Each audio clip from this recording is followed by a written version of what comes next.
মনে নাই ভাই, সামান্য লবণী খেয়েছিলি বলে তোর মা তোকে গাছে বেঁধেছে। বলে কেন যে বেঁধেছিল তোরা জানবি কি করে? সে কথা আমি জানি আর কেউ জানে না। ওই জমল অর্জুন বৃক্ষে যে আমাকে বেঁধেছিল, ওই বৃক্ষ দুটি ছিল কে না ধন কুবেরের পুত্র নলগ্রীব আর মণিগ্রীব। এরা দুই ভাই, নলকুবের এবং মণিগ্রীব, এরা দুই ভাই নারীর সাথে সুরত ক্রিয়ায় মত্ত ছিলেন। জলকেলি করছে, অঙ্গে বস্ত্র নয়। এমন সময় দেবর্ষি নারদ যাচ্ছিলেন সেই পথ দিয়ে। নারদকে দর্শন করেও দুই ভাই সংযত হলেন না, নারীর সাথে জলকেলি করছে। নারদ মুনি সেই ভাবকে দর্শন করে দুই ভাইকে ডেকে বলেছিল, গো তোমরা দেবপুত্র, দেবপুত্র হয়ে তোমাদের এত নিচু ব্যবহার, নারীর সাথে সুরত ক্রিয়ায় মত্ত আছো। একজন বৈষ্ণব, একজন সাধুকে দেখে তোমরা বসন অঙ্গে আবৃত করলে না। যেমন বৃক্ষের মতো দাঁড়িয়ে আছো আমার সম্মুখে, অভিশাপ দিলাম তোমাদের দুই ভাইয়ের এবার বৃক্ষকুলে জন্ম হবে। অভিশাপ পেয়ে দুই ভাই তো কাঁদছে, মুনির চরণ ধরে, মুনিব ক্ষমা করে দিন, আমরা অন্যায় করেছি, অজ্ঞানতার বশবর্তী হয়ে অন্যায় করেছি, পাপ করেছি, ক্ষমা করে দিন। দেখো মুনি বাক্য বিফল হয় না, অভিশাপ যখন দিয়েছি সাজা পেতেই হবে। তবে তোমাদের মুক্তির উপায় আমি বলে দিচ্ছি। আগত বৃন্দাবনে তোমরা নন্দ পিতার বাড়ির উঠানে গোকুলে জমল অর্জুন বৃক্ষরূপে জন্ম নেবে। স্বয়ং ভগবান লীলা করবার ছলনায় নন্দ যশোমতীর গৃহে প্রতিপালিত হবে। কৃষ্ণ গোপাল নবনী সেবা করবে, তাই যশোমতী মা রেগে গিয়ে ওই গোপালকে নিয়ে গাছে বাঁধবে। সেদিন ভগবানের চরণ পরশ পেয়ে তোমরা দুই ভাই উদ্ধার হয়ে যাবে। তাই তো আমার মা গাছে বেঁধেছিল, কথা তোরা জানবে কি করে? শোন ভাই, সেদিন তো আমরা তোকে প্রাণ দান করেছিলাম, তোর মায়ের গুণের কথা আমরা খুব ভালো করে জানি। কানাই বলে, সুদাম অমন করে আমার মায়ের নিন্দা করিস না ভাই, কেননা মাতৃভ্যাং গুরু তরা পিতা উচ্চ গগনদপি, মায়ের সমান গুরু নাহি ত্রিভুবন।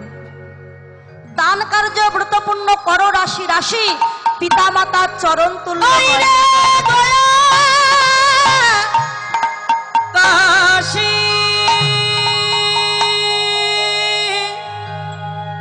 আমি বাবা মাকে খেতে দেই না, অথচ বৃন্দাবনে গিয়ে দান ধান করছি, যজ্ঞ করছি, বৈষ্ণব সেবা দিচ্ছি, কিন্তু নিজের পিতা মাতা দুবেলা দুটো অন্ন খেতে পারছে। বলে দান ধান করে কি লাভ, নিজের পিতা মাতাই যদি কষ্ট পায়। তাই বৃন্দাবন গয়া কাশে যাবে, যেতে গেলে অনেক অর্থের প্রয়োজন। বৃন্দাবনে যদি না যেতে পারো, ঘরে বসে পিতা মাতা শ্বশুর শাশুড়ির চরণ সেবা করো। বৃন্দাবনে গেলে যে পুণ্য ফল পাবে, ঘরে বসেই সেই পুণ্য ফল লাভ করতে পারে। তাই ভাই আমার মায়ের নিন্দা করিস না, পিতা মাতা পরম গুরু। ওরে মায়ের পা লিত দেহ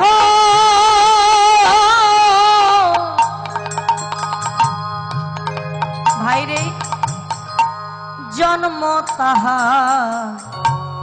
হইতে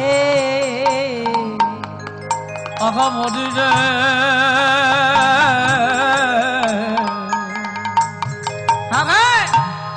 মায়ের পা লিত দেহ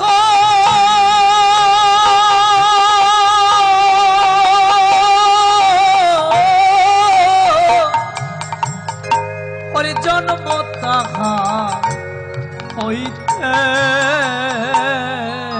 আর কোটি জন্মে মায়ের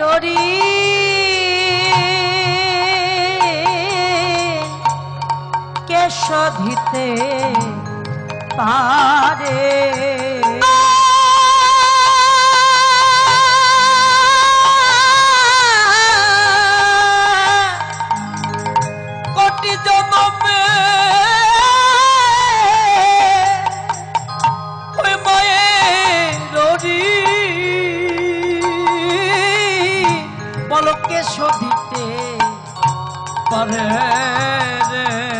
বলো এমন পুত্র কে বা আছে? বলো বলো এমন পুত্র কে বা আছে, বলো এমন পুত্র জগতে কে বা?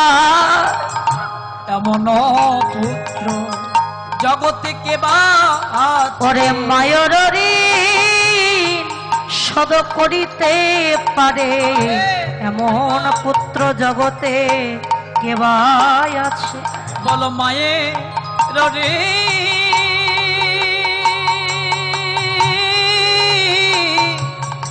কে বা সদিতে পারে এমন পুত্র জগতে কে বা আছে?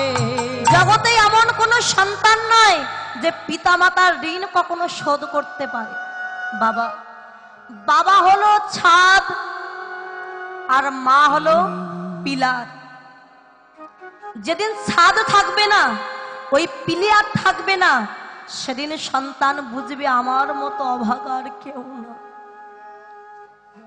আমার মতো অসহায় আর কেউ না। পিতা মাতার ভালোবাসার সাথে জগতে কোনো ভালোবাসার তুলনা হয়।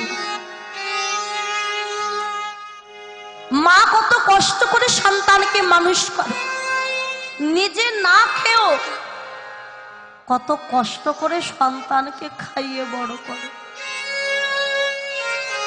ওই সন্তান যদি মারা যায়, ভাই কাঁদে 5 দিন, স্ত্রী কাঁদে 10 দিন, আর অভাগিনী মা সারা জীবন পথে পথে পাগলিনীর মতো কেঁদে বেড়ায়, কাঙালিনী হয়ে কেঁদে বেড়ায়। ভাই, তাই পিতা মাতার মনে দুঃখ দেওয়া উচিত নয়। তুই আমার মাকে অমন করে নিন্দা করিস না। আমার মা মায়ের মতো যে আর কেউ নাই জগৎ। এই মা বলতে সুধা ঝরে, মা বড় মধুর ডাক। যারা মা বলে কাউকে ডাকতে পারে না, মা বলার মতো কেউ নাই জগতে।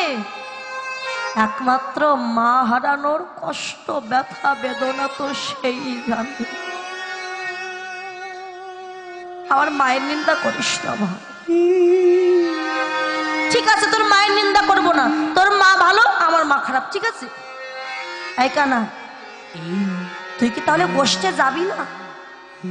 গোষ্ঠে যাবি না বলে এত বাহানা করছিস, যেতে হবে। যদি না যাস, তোর ধেনু বৎসগণকে আলাদা করে নিয়ে তোর ওই চোরা ধেনু আমরা নিয়ে যেতে পারবো। কেননা তুই যেমন চোর, তোর স্বভাবটা চোর, তোর ধেনু বৎস চোর, তোর করের মুরলি চোর। যখন বলছে কৃষ্ণ তুই চোর, লীলাবিষ্ট পদকর্তা, লীলার এক প্রান্তে দাঁড়িয়ে বলে শ্রীদাম, তুমি কাকে চোর বলছো? আমার গোবিন্দকে তুমি চোর বলো। কৃষ্ণ চোর বটে, তবে জাগতিক জগতের চোর না। বাস্তব জগতের চোরকে ডাকতে হয় না। গৃহস্থের ভবনে প্রবেশ করে সবকিছু চুরি করে নিয়ে পালিয়ে যায়। কিন্তু কৃষ্ণ কালো চোরকে না ডাকলে যে কোনোদিন ভক্তের গৃহে যায়। 10 ইন্দ্রিয় ষড়রিপুকে এক করে, 2টি নয়নকে প্রহরী করে, যদি কেউ 2টি বাহু উত্তোলন করে কৃষ্ণ বলে কাঁদে। শাস্ত্রে বলেন নবম্বুদু শ্যামল কান্তি চৌরং গোপং গণনং দুকুল চৌরং অনেকে জনমার্জিত পাপ চৌরং আশ্রিতে জনঞ্চ সর্বস্ব চৌরং। কৃষ্ণ কালো চোর, তার এমনই রীতি। নবীন যে মেঘ, সেই মেঘের কালো বরণকে চুরি করে নিজের অঙ্গে ধারণ করেছে। গোপীদের 2 কুলকে হরণ করে নিয়েছে, বাপকুল এবং শ্বশুরকুল।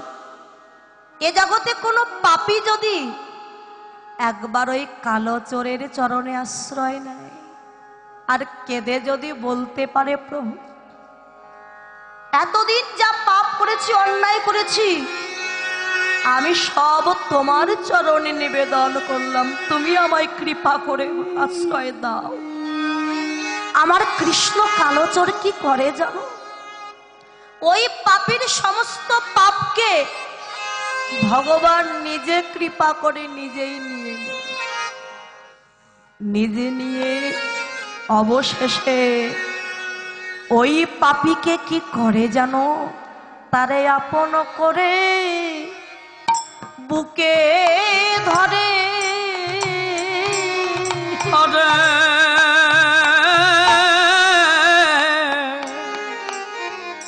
তারাই